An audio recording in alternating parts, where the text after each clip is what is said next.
The story starts in 1988 with a man named Oldboy. On the night of his daughter's birthday, he gets drunk and causes trouble.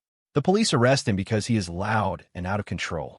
A friend comes to get him out, and Dae-soo tries to call his daughter, promising he will be home soon. But before he can reach home, he suddenly disappears, leaving behind only the birthday gift he bought for her. When he wakes up, he finds himself inside a small room with no windows. It looks like a hotel, but feels like a prison. He has no idea who put him there or why. His food is given through a trapdoor, and sometimes gas fills the room, making him faint. While he is unconscious, strangers cut his hair, change his clothes, and clean the room. He cannot fight back. His only contact with the outside world is a television. One day, through the TV, he learns terrible news. His wife has been murdered. Even worse, all the evidence points to him as the killer. His fingerprints and blood are found, making him the main suspect. Locked away and helpless, he is filled with sadness and confusion. Days turn into months, and months into years. He starts seeing things that are not real and even tries to end his life. But each time, the people holding him revive him, forcing him to continue living in the room. To stay sane, he starts writing in a journal, listing names of people who may hate him. He also trains his body, punching the walls, doing push-ups, and practicing fighting. His mind focuses on one goal, to find out who did this to him. After 6 years, he uses a chopstick to dig through the wall, slowly creating a tunnel. He hides the hole behind his bed. Years go by, and finally, his hand reaches outside, touching the rain. Freedom feels close. But before he can escape, gas fills the room again. This time, a strange woman enters and hypnotizes him. After 15 years, he suddenly wakes up inside a suitcase placed on a rooftop. When he opens it, sunlight hits his eyes. For the first time in years, he breathes fresh air. He finds himself wearing a new suit and watch, and inside the suitcase are his old journals. As he stumbles forward, he sees a man at the edge of the rooftop with a dog. The man jumps off the building, ending his life, while Dae-soo, still in shock, walks away. Now free but still suspected of his wife's murder, Dae-soo avoids his relatives. Instead, he wanders the streets looking for clues. When a group of young men tries to fight him, he discovers his training has made him strong. Even though outnumbered, he beats them all using only his fists. Later, while sitting outside a seafood restaurant, a homeless man gives him a wallet full of money and a phone, warning him not to ask questions. Dae-soo takes them and goes inside to eat. While eating, the phone rings. A mysterious voice speaks to him, mocking him and hinting at the years he spent locked up. The voice tells him to look into his past if he wants answers. Exhausted, Dae-soo collapses and wakes up in the apartment of a young server named Mi-do, who works at the restaurant. She takes care of him, giving him medicine. At first, they do not get along, but later she agrees to help him. Together, they try to find his daughter, only to learn she was adopted by a family in Sweden. Heartbroken, he realizes he cannot see her again. He then puts all his energy into finding the person who ruined his life. One day, Mi-do receives online messages from someone with the name Evergreen. This person seems to know everything about Dae-soo and calls his situation a larger prison. The messages make Dae-soo suspicious of Mi-do, so he decides to search alone. He remembers the taste of the food he ate while locked up and follows the trail to a restaurant. From there, he follows a delivery man to the building where he was once held. Armed with only a hammer, he forces his way inside and finds Mr. Park, the man who runs the prison. Mr. Park admits the place is a secret business where people can pay money to have someone locked away for years. After being tortured, he says he never saw the client who ordered Dae-soo's imprisonment but recorded their phone calls. Dae-soo takes the recording and leaves. Outside, he is suddenly attacked by many hired men. In a long, painful fight inside a hallway, he defeats them using only his fists and hammer, even though he gets stabbed. Badly injured, he collapses on the street. A stranger helps him into a taxi, but then reveals himself as the person who locked Dae-soo away. He even calls Dae-soo by name before driving away. Later, back in his room, Dae-soo listens to the recording he stole. On it, the client and Mr. Park discuss how long he should be locked up and what drugs to use. When Mr. Park asks why the punishment had to last so long, the client answers coldly, "Dae-soo talks too much."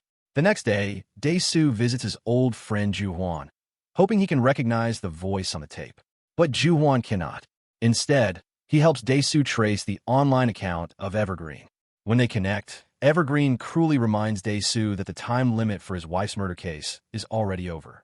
That means he will never get justice for her death. Angry and suspicious, Dae-soo returns to Mi-doo's apartment. He begins to think she knows more than she says and pressures her for answers, even hurting her.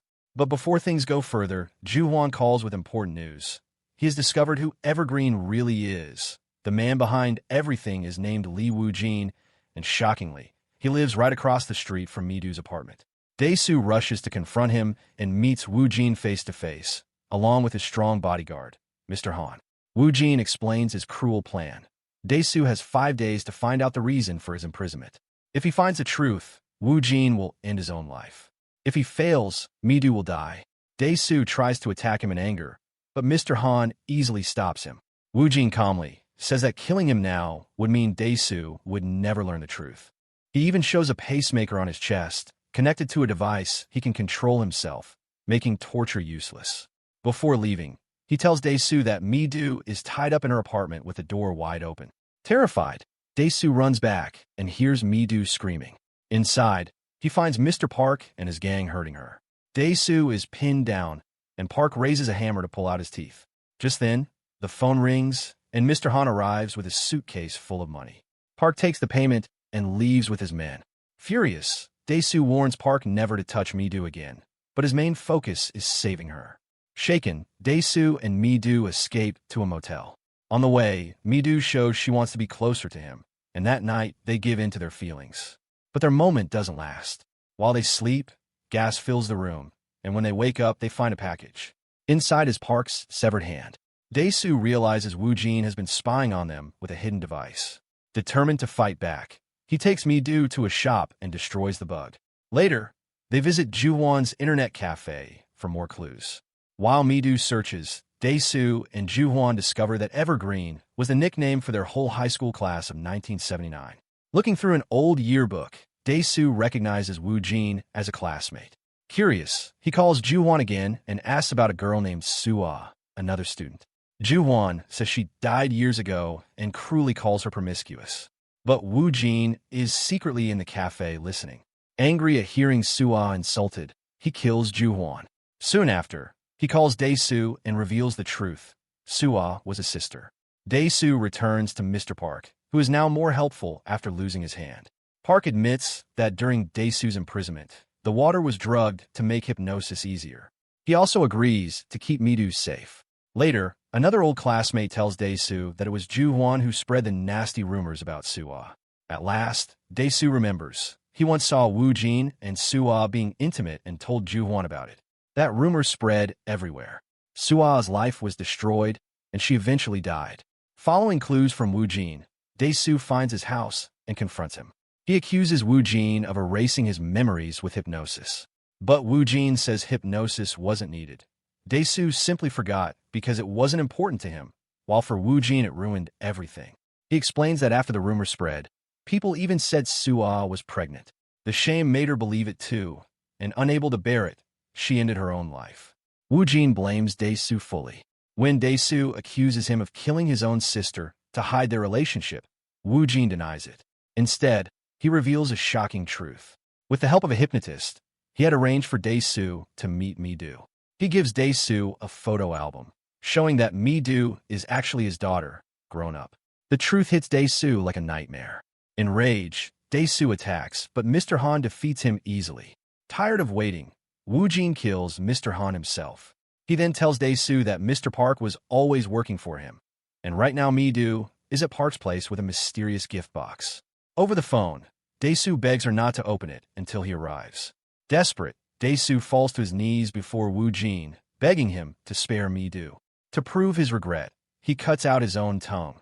Amused, Woo-jin agrees and orders Park not to open the box. As one last cruel trick, he gives Dae-soo the remote to his pacemaker. But when Dae-soo presses it, instead of stopping his heart, it plays a recording of his intimate moments with Mi-doo. When the doors open, Woo-jin shoots himself. Broken, Dae-soo goes to the countryside and writes a letter to the hypnotist. She explains that one side of him will forget everything, while the other, the part that knows the secret, will be left alone to die. Later, Dae-soo wakes up in a snowy forest, lost and confused. Midu finds him and holds him close, saying she loves him. Dae-soo smiles, but his smile slowly fades into deep sorrow as they embrace in the falling snow.